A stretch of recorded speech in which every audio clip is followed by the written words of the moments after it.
Assalamualaikum warahmatullahi wabarakatuh, saudara-saudara mahasiswa Universitas Muhammadiyah Sidoarjo yang saya banggakan. Semoga Anda dalam keadaan sehat selalu dan tentunya terus bersemangat untuk mengikuti pembelajaran secara daring. Nah, alhamdulillah pada pertemuan kali ini kita bisa berjumpa untuk sesi yang pertama ya di semester genap ini di tahun 2021 tahun 2021 untuk mata kuliah manajemen dalam perspektif Islam. Pada perkuliahan sebelumnya kalian bertemu saya di dalam mata kuliah kewarganegaraan ya. Nah, untuk kali ini saya akan mencoba mendampingi pembelajaran kalian di dalam mata kuliah manajemen dalam perspektif Islam. Nah, mungkin Anda bertanya-tanya seperti apa sih manajemen dalam perspektif Islam? Lantas pembahasannya apa saja? Kok bisa ya mengkaitkan antara manajemen di dalam Islam? Nah, itu adalah pertanyaan-pertanyaan yang mungkin Anda tanyakan di dalam mata kuliah kali ini. Nah, menarik sekali sebenarnya perkuliahan mata kuliah ini karena kita akan mencoba menghadirkan keterkaitan antara ilmu pengetahuan dengan Islam itu sendiri. Nah, dalam konteks ini adalah keterkaitan antara manajemen di dalam perspektif Islam. Nah, oke, next kita langsung pada slide berikutnya, yaitu tentang seperti apa gambaran mata kuliah manajemen dalam perspektif Islam. Nah, manajemen dalam perspektif Islam itu akan membahas secara kritis ya. Kita akan bahas secara kritis. Jadi pendekatan kritis adalah pendekatan yang konstruktivis ya. Dan menganalisis bagaimana mengintegrasikan atau menyatukan, menginternalisasikan nilai-nilai Islam ke dalam ilmu pengetahuan. Ya. Jadi ada konsep ilmu pengetahuan, kemudian ada konsep Islam. Bagaimana keduanya ini ditarik. Nah, tentunya dengan harapan bahwa kalian semua sebagai mahasiswa bisa memahami keterkaitan antara manajemen dengan Islam itu sendiri berdasarkan sumber-sumber yang tertuang di dalam Al-Quran dan hadis. Ya, jadi pedoman yang digunakan dalam konteks ini adalah pedoman di dalam Al-Quran dan hadis. Mencari keterkaitan ayat-ayat Al-Quran, ya, hadis-hadis yang disampaikan oleh para nabi yang diriwayatkan dalam berbagai macam kutubul hadis, kitab-kitab hadis yang sesuai dengan sumber syariat Islam itu sendiri. Nah, kenapa demikian? Kita sebagai umat Islam seyogyanya bisa mewarnai ilmu pengetahuan itu dengan nilai-nilai Islam. Apa jadinya kalau ilmu pengetahuan itu tidak diwarnai dengan nilai Islam? Nah, ini yang menjadi masalah. Tentunya ketika ilmu pengetahuan tidak diwarnai dengan nilai-nilai Islam, maka sebenarnya ia akan jauh dari etika dan moralitas. Karena pada dasarnya Islam mengajarkan keterkaitan antara sumber etika, ya, sumber moralitas di dalam praktek ilmu pengetahuan itu sendiri. Ya, jadi ada semacam islamisasi ilmu pengetahuan seperti itu. Dengan harapan nilai-nilai keislaman yang kita anut, agama yang kita pelajari benar-benar bisa merasuk di dalam pengetahuan yang kita pelajari secara lebih mendalam seperti itu. Nah, kemudian yang kedua, kalau kita membaca tentang perspektif Islam, sebenarnya ada berbagai macam sumber-sumber ya. Ya, sumber-sumber itu bisa meliputi sumber burhani, metode burhani, ya, metode irfani seperti itu ya, burhani dan irfani. Nah, metode burhan itu adalah mencoba mencari rasionalitas. Tentunya karena semua harus berdasarkan ilmu pengetahuan. Jadi ilmu itu harus berasal secara empiris. Ada ilmunya, tidak serta-merta ada. Ada metodologi yang digunakan, ada sistematika yang diterapkan ya, di dalam mengkaji sebuah pengetahuan. Nah, dalam konteks ini tidak cukup hanya sumber rasionalitas akal saja yang diterapkan, maka sumber-sumber tadi harus dilarikan pada sumber yang bersifat tekstual. Ya, sumber tekstual ini adalah sumber dari Al-Quran dan hadis tadi. Menggabungkan antara rasionalitas, pengetahuan, Kemudian rasionalitas itu kemudian dikaji melalui kitab Al-Quran dan Al-Hadis. Setelah itu adalah metode yang ketiga, metode irfani. Metode irfani adalah semacam metode yang menekankan pada pentingnya tazkiyatun nafas, upaya untuk menyucikan diri. Jadi ada sumber etika dan sumber moralitas. Nah, tiga kombinasi ini akan menjadikan ilmu pengetahuan itu bukan hanya berdasarkan kalkulasi rasionalitas semata, tapi ilmu pengetahuan itu ada tujuan akhir yang diharapkan, ada akhirat yang harus kita ingat, ada kemaslahatan kebaikan bersama yang harus kita tinjau. Jadi bukan hanya sebatas pada ego-ego personal saja. Ada tanggung jawab sosial, ada tanggung jawab moral, ada tanggung jawab ilahiyat, tanggung jawab ketuhanan. Itu adalah metode integrasi itu seperti itu. Oke. Nah, ini sebenarnya kuliah ya. Oke. Next. Nah, lantas pertanyaannya, apakah ada kontradiksi antara manajemen konvensional dengan manajemen Islam? Nah, pada dasarnya tidak ada dikotomi antara manajemen konvensional dengan Islam. Hanya saja karena manajemen muncul sebagai suatu proses kegiatan di mana seseorang melakukannya untuk mencapai tujuan, maka manajemen Islam bisa dimaknai sebagai proses manajerial atau konsep prinsip yang dijalankan sebagai kegiatan seseorang sesuai dengan nilai-nilai Islam. Ya. Asal kata dari manajemen itu kan memanage, mengatur. Semua ada aturannya, semua ada kalkulasi perkembangannya, semua ada timbangannya, tidak sembarangan. Maka ada fungsi-fungsi manajemen, mulai dari planning ya sampai controlling. Dalam Islam juga sama, ada fungsi-fungsi manajemen yang ditekankan di sana. Akan tetapi pendekatan yang digunakan di dalam konteks manajemen dalam perspektif Islam, semua fungsi manajemen itu dikembalikan kepada pada prinsip niat, begitu ya. Innamal a'malu binniyat. Apa niatnya? Apakah niatnya untuk kepentingan pribadi? Apakah niatnya untuk lillahi ta'ala? Dalam konsep manajemen Islam disebutkan misalnya ya, wa ma khalaqtul jinna wal insa illa liya'budun. Ya, kami tidak menciptakan jin dan manusia kecuali hanya untuk beribadah. Niat hanya diniatkan kepada beribadah. Kita sebagai manajer diniatkan untuk beribadah. Nah, kalau kombinasi niat lillahi ta'ala, maka konsekuensinya adalah lillahi ta'ala adalah untuk kebaikan Tuhan. Ya, kebaikan Tuhan bukan berarti kembali kepada Tuhan semata, akan tetapi juga kembali kepada kemanfaatan. Khairun nas anfa'uhum linnas. Baik-baik manusia adalah yang paling bermanfaat orang lain. Jadi seorang fungsi manajer ketika dia tujuannya adalah memberikan niat kebaikan, niat untuk memberikan kebaikan bersama lillahi ta'ala, konsekuensi lillahi ta'ala adalah tentu bisa memberikan kemanfaatan bagi orang lain. Khairun nas anfa'uhum linnas. Jadi ada semacam, tidak hanya sebatas pada hubungan yang bersifat vertikal semata, akan tetapi juga ada hubungan yang bersifat horizontal. Nah, jadi itu yang perlu diwarnai ya, perlu diwarnai dalam ilmu-ilmu manajemen keislaman itu seperti itu. Nah, oke. Nah, saya akan mencoba mengambil contoh. Bagaimana contoh insersi kepemimpinan dalam manajemen. Nah, salah satu konsep dalam manajemen adalah tentang kepemimpinan ya, kepemimpinan. Ya, seperti apa sih pemimpin yang adil? Seperti itu. Semua orang tahu pemimpin itu harus adil, pemimpin harus bertanggung jawab, pemimpin harus bisa mengakomodir semua kepentingannya, pemimpin harus bisa mampu melakukan fungsi manajemen dengan baik.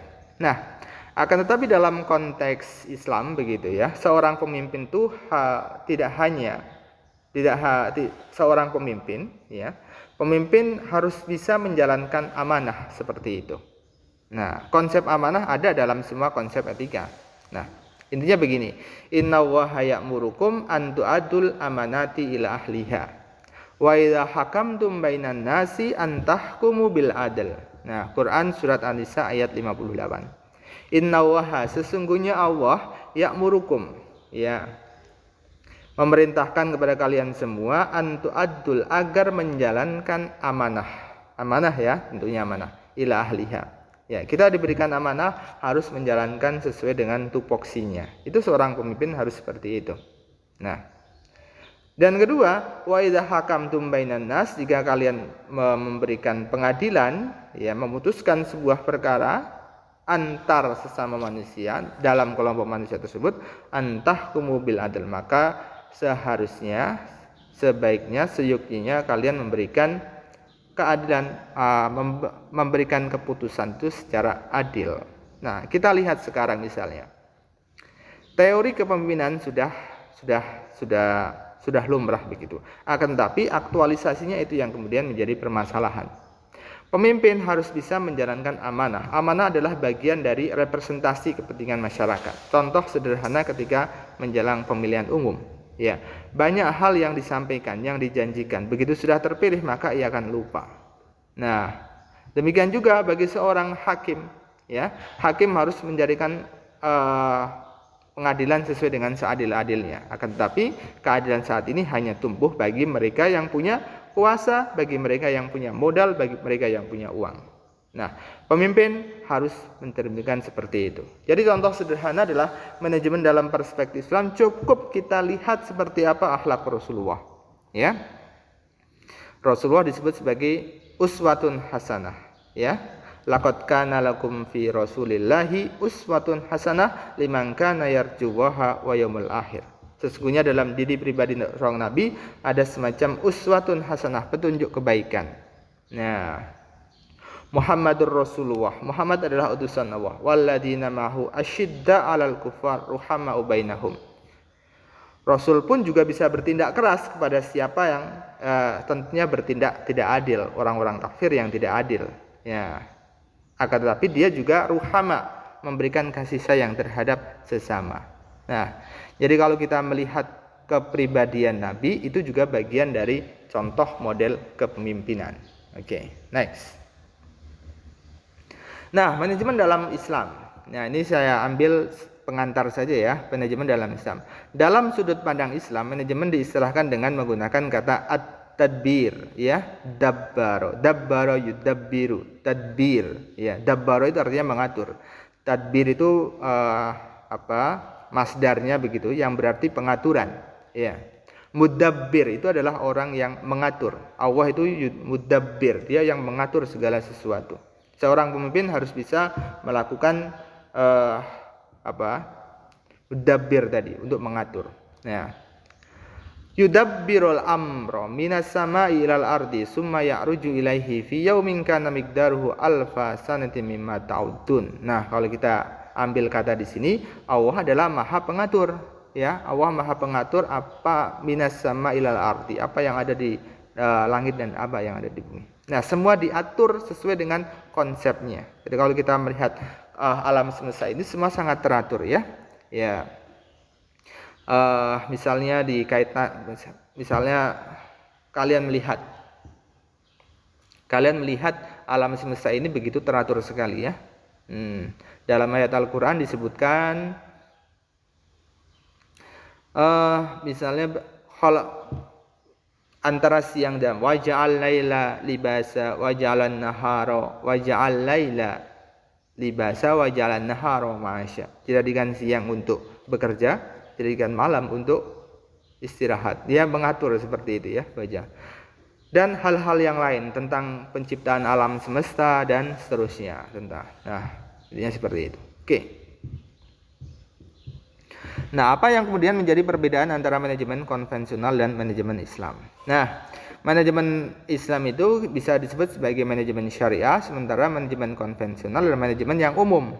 Bukan berarti umum itu tidak Islami begitu, ya, tapi yang kira-kira prakteknya tidak sesuai dengan standar etika. Nah, seperti itu. Yang tadi saya sebutkan sebenarnya tidak ada kontradiksi, tidak bertentangan, hanya semacam tujuan. Innamal a'malu binniyat tadi. Setiap tujuan yang diharapkan oleh konsep manajer itu seperti apa. Nah, dalam manajemen syariah yang pertama adalah berdasarkan Al-Quran dan hadis. Jelas, Al-Quran mengajarkan Al-Quran hudal linnas sebagai petunjuk manusia. Hadis juga demikian. Hadis adalah apa yang menjadi perkataan perbuatan dari Rasulullah SAW sebagai petunjuk umat manusia. Nah, tentunya Al-Quran dan hadis harus dikaji secara nasional. Ada ulumul Quran, ada ulumul hadis, ada ilmu tafsir yang diterapkan, ada ilmu-ilmu hadis hadis pun juga demikian, harus yang mutawatir, harus yang kemudian sahih dan seterusnya. Ada kaidah-kaidah yang digunakan, tidak sembarangan dalam menafsirkan Al-Quran dan hadis seperti itu. Nah, manajemen syariah semua bersumber dari ajaran Al-Quran dan hadis.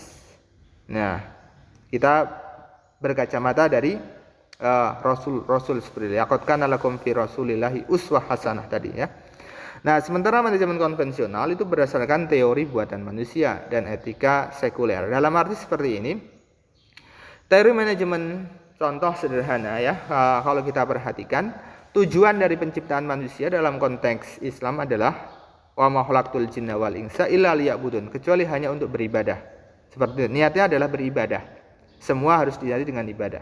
Sementara dalam konteks ilmu yang umum, barat seperti itu, tujuan dari ilmu adalah untuk efektivitas dan efisiensi saja, mempermudah manusia, mempercepat kebutuhan manusia dan seterusnya. Ada hanya semacam tujuan-tujuan material semata.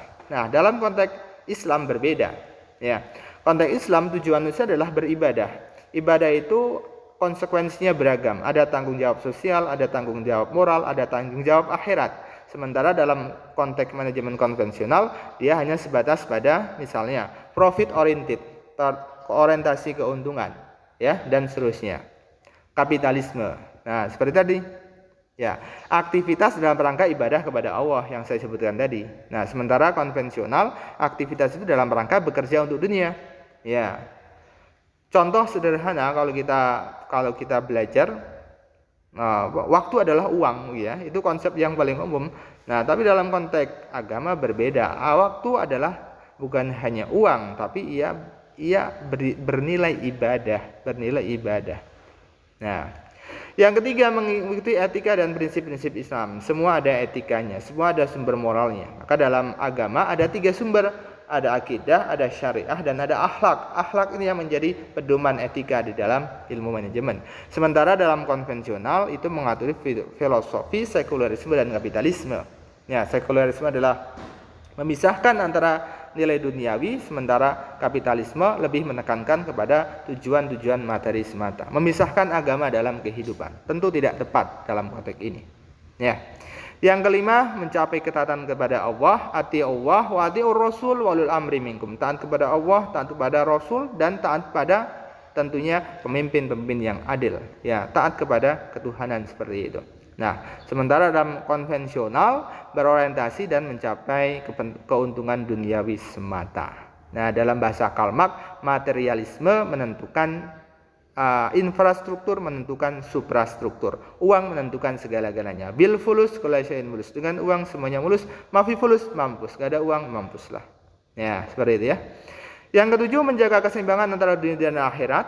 Ya, tentu manusia diciptakan ya tidak hanya di dunia tapi juga ada di akhirat. Kita ada pertanggungjawaban. Nah, ibadah, berzikir.